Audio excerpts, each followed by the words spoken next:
ऐसे ऐसे नाचने का मतलब ही यही है कि हमारे यहाँ के महाकाल ने भी कह दिया कि सब तुम्हारा है।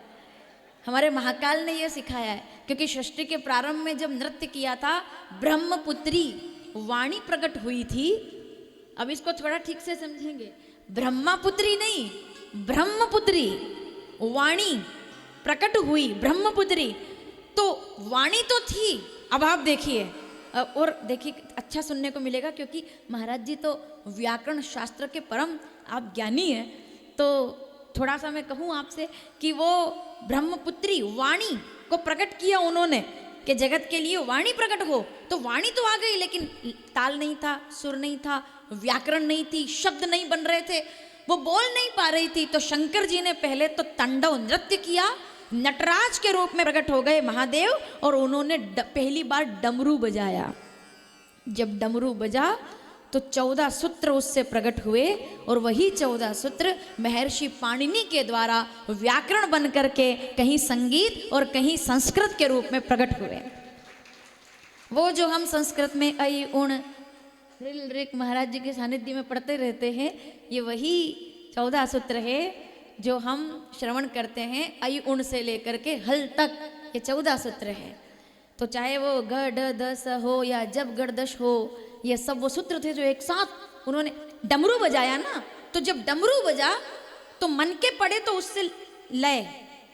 अब आप देखिए डमरू का मतलब क्या है, डम डम, यानी कि जो प्रवाह को भी लय दे दे। आह सावधान, डम डम निनाद बाजे, ठीक है, डमट डमट डमट डमरू जप रहा सदा शिवम अनल तरल। आपने सुना है पवन गगन धराधर।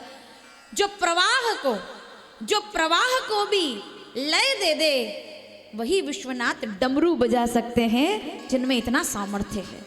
प्रवाह को लय दे दे, बहुत गहरी बात है।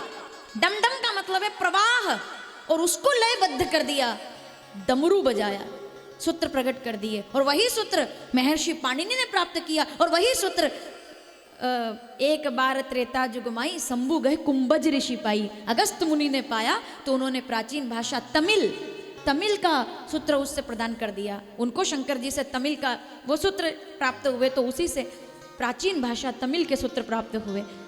तो शंकर जी का डमरू, ये डमरू ऐसा है जो सूत्र प्रदान करता है जीवन जीने के। तो वाणी को कहाँ से लय मिला, ताल कहाँ से मिला, डमरू का मतलब जान रहे हैं। डमरू बजाया तब जाकर के वीणा पाणी माँ सरस्वती को लय ताल संगीत सुर, ये सब शंकर भगवान के डमरू से प्राप्त हुआ है इस जगत को। कि वो डमरू ना बजाते तो इस जगत में कभी संगीत नहीं आता, व्याकरण नहीं आती, संस्कृत का इतना ज्ञान ये प्रदान करने वाले शंकर भगवान है। तो आइए वापिस आते हैं, बिंदु गब्बी प्रेत योनि में है। तुमरुका जी जब तक कथा सुना रहे तब तक हम अयोध्या जाकर आ गए और बुलाकर आ गए कि राम आएंगे। इधर तुमरुका जी ने कहा कि मैं कथा, नारद जी से कहा कि आप कथा सुना दे। उन्होंने कहा मैं टिकता नहीं है, एक जगह रुकता नहीं। तो फिर क्या किया जाए नारद। और आप ये ना समझे कि नारद जी, अब एक बात सुनिए थोड़ा विनोद में, नारद जी आज भी कथा में होते हैं। अब आप कहेंगे कहाँ होते हैं, अब सीधी सी बात है, कथा में सब लोग आराम से बैठते हैं, लेकिन कोई कोई ऐसे होते हैं ना जिनको हर 2 मिनट में कि हर थोड़ा सा 10 मिनट हुए 15 मिनट हुए, उठे इधर से उठे उधर बैठ गए। कथा एक आसन पर बैठकर सुनी जाती है, ये बहुत पुराना है। लेकिन कई लोग क्या करते हैं, कोई काम नहीं, अच्छा बाहर भी जाएंगे कोई काम नहीं, बस थोड़ा सा ऐसे घूमेंगे, मोबाइल देखेंगे और फिर वापस अंदर आके बैठ जाएंगे। ठीक है, आपने कई कथाओं में देखा होगा। तो वो कौन है वास्तव में, वो नारद जी के रूप में, क्योंकि नारद जी 2 घड़ी से ज्यादा टिकते नहीं थे। तो उनका भी ऐसा कि इधर बैठे 2 मिनट 10 मिनट वहां बैठे। सिंहस्थ में तो गजब होता होगा, कभी इस पंडाल में कभी उस पंडाल में, तो घूमते ही रहते होंगे। तो नारद जी महाराज कहते